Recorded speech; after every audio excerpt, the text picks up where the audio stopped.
You ask Tiger to solve. This deals with linear equations with one unknown.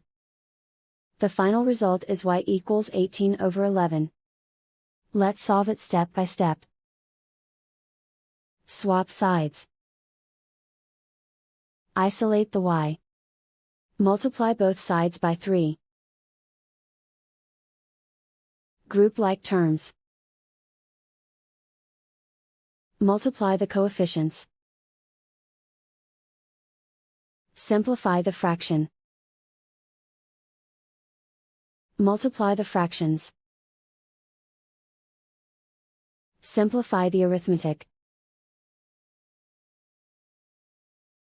And so the final result is y equals 18/11.